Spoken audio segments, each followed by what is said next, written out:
As you can see, my presentation is on Earth, Wind and Fire, and you may be asking yourself, how did they get the name Earth, Wind and Fire? Well, the name Earth, Wind and Fire was created from one of the band members in the group, whose name is Maurice White, and we'll talk a little bit more about Maurice later on in the presentation. But Maurice, whose astrological sign Sagittarius, has a primary elemental quality of fire and a seasonal qualities of earth and air, hence the omission of water, the fourth classical element, and from this he named the band Earth, Wind and Fire. Now, the band's music contains elements of African, Latin American, funk, soul, pop and rock music, jazz and other genre.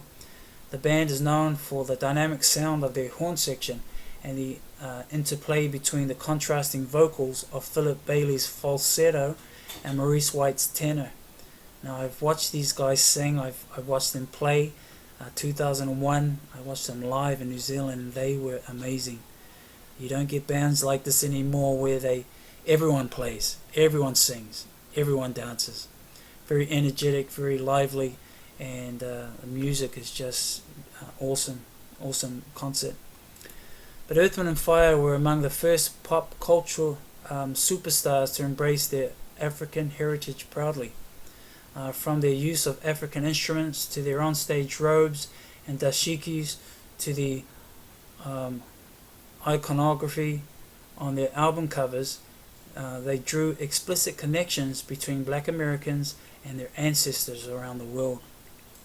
Now, this is Maurice White, and he's the genius behind this band, Earth, Wind and Fire. Now, Maurice was singing gospel at the age of 6 and playing the drums at the age of 11, and formed a band with schoolmate Booker T. Jones. Now, these are names that are, and I'll be mentioning them throughout the presentation, that are known in the industry today. In 1960, he relocated to Chicago and studied music, composition, and percussion at Roosevelt University. He had the intention at the time of becoming a music teacher. Maurice used to record between 1963 and 1965 for the Chess imprint, where he worked alongside Fontella Bass, Betty Everett, Jackie Wilson, Billy Stewart, the Radiants, the Dowells, Curtis Mayfield, the Impressions, and Etta James, just to name a few. Now, in 1967, at the age of 22, he'd replaced Red Holt in the Ramsey Lewis Trio. Now, Ramsey introduced Maurice to the kalimba, which is an African thumb piano that would prove to play a large part in his future ventures. By 1969, he had left Ramsey's ranks and began a songwriter partnership with keyboardist Don Whitehead and singer Wade Flemings. Now, Earth, Wind and Fire were one of the most musically accomplished, critically acclaimed and commercially popular funk bands of the 70s, conceived by drummer, head leader, songwriter, kalimba player, an occasional vocalist, Maurice White. Earth, Wind and Fire's all-encompassing musical vision used funk as its foundation, but also incorporated jazz, smooth, soul, gospel, and we mentioned this earlier, but pop, rock and roll, blues, African music, and later on disco. Now, here is the instrument. This a small object that helps illustrate the complexity of Earth, Wind and Fire's achievement, an African thumb piano called a kalimba. The kalimba is clearly close to Maurice's heart. He introduced it to millions of listeners by making it a centerpiece of Earth, Wind and Fire's spectacular concerts. It was a staple of the group's albums. White even named his production company Kalimba Productions. Their first album was called Kalimba. The kalimba represented my link to Africa, Maurice said. He explains, quote, "It was my way of taking part of that culture and spreading it all over the world," unquote. Beyond all that, though the instrument is a tangible example of Earth, Wind and Fire's special magic by naturally synthesizing various music and cultures into innovative, accessible songs. I want to show you a video here of Maurice White playing that kalimba. Very, very beautiful sounding.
Well, that was the kalimba.